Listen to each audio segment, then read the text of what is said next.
Today we have a 2010 Ford Escape XLT with a V6 motor. And even though the brakes aren't grinding, the customer complains once they drive it for a short distance and they apply the brakes at any kind of speed, 55, 60, that the front end will shake and vibrate. So we're assuming that means that the rotors are warped. So we're gonna go ahead and replace those. Okay, once you get up in the air, you take a 3/4, and if you got an impact, of course, you use that over a 4-way.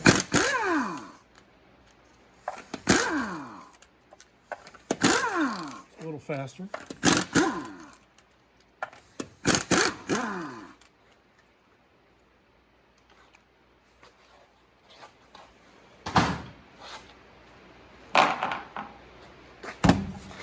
Give it a little persuasion there. Take the tire out. On the back of this one, it's got these little plugs that go over your slide pins.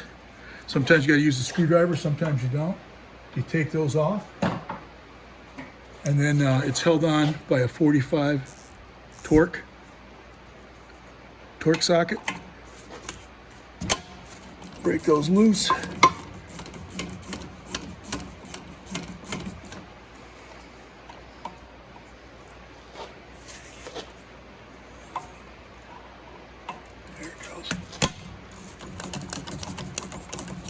Now, once you've loosened these 45s up, you got to be able to push this back so the caliper bolts are no longer catching on the bolt holes there, so it pushes back easy, and you're going to see it right here like that. They're back and forth, okay? So just get those pushed back. The next thing on this right here, these Fords have a retaining clip here for your, it's actually an anti-rattle retaining clip, whatever you want to call it. And the brake shoes that you buy, double check, but should have one of these in the box. And just pop that off like that and pull it off.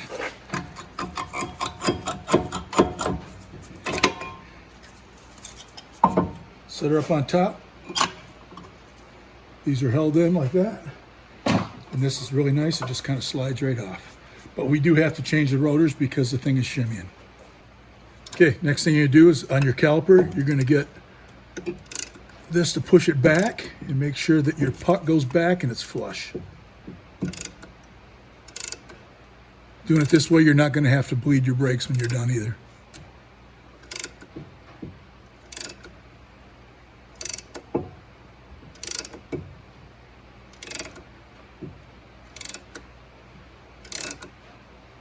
Just go nice and easy. If that thing's going back smooth, the caliper's working properly.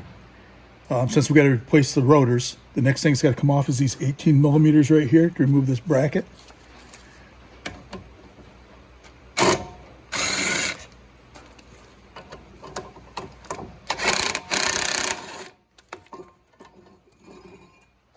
And then depends, if you live in the Rust Belt, you might need a little persuasion for it.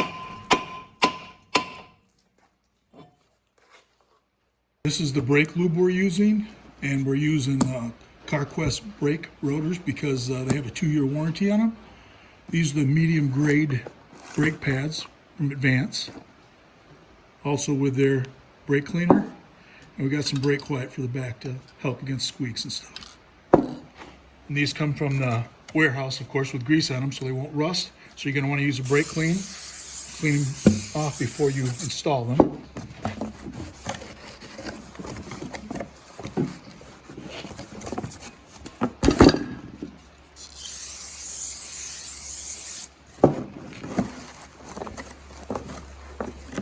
They did give us a new clip, so now we're going to spray this on the back just to help against any rattles or squeaks, and then we will install it.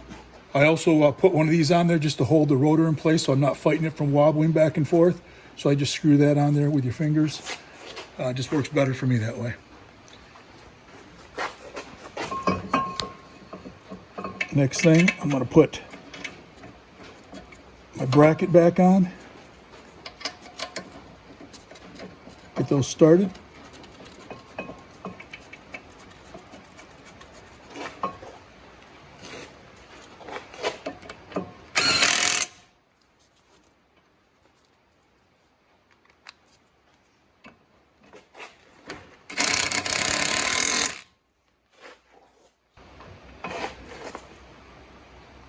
tight.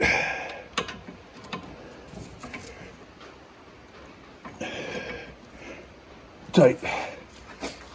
Next thing we got to do, we got to make sure these pins are sliding good, and that one's not, and this one is. So we're going to take this out and grease it, make sure it's going back and forth good. Grease it up good. Their lube, just make sure it's going back and forth good.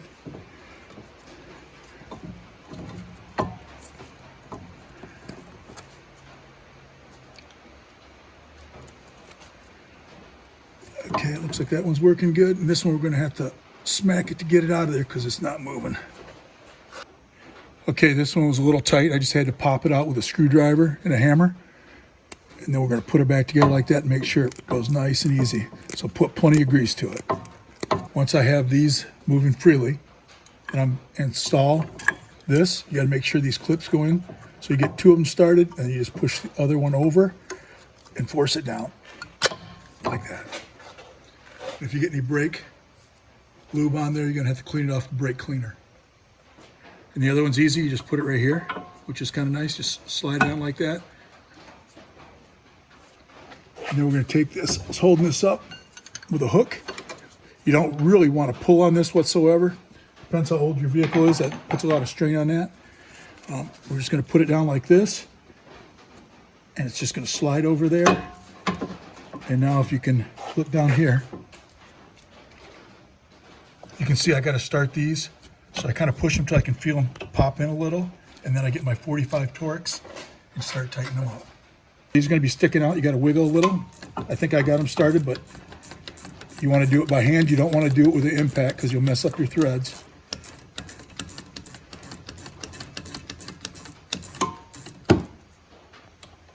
Felt like that one started.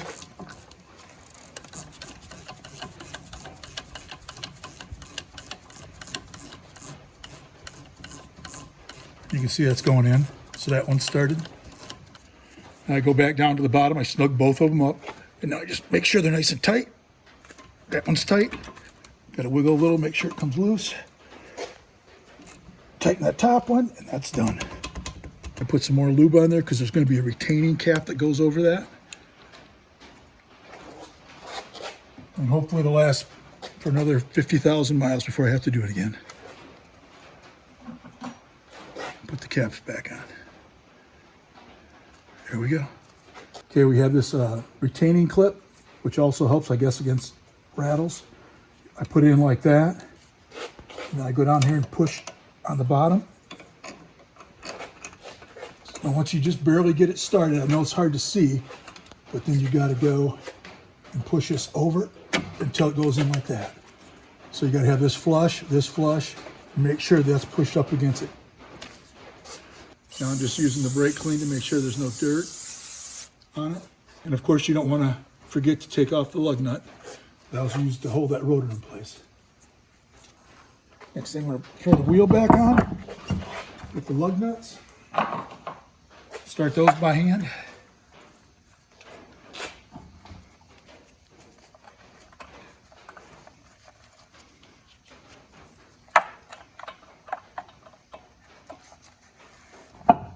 And then get the gun and impact it down. Okay, now I'm going to impact these down with a 3/4, but I'm going to go on a crossing pattern. You can see how it pulls it up tight.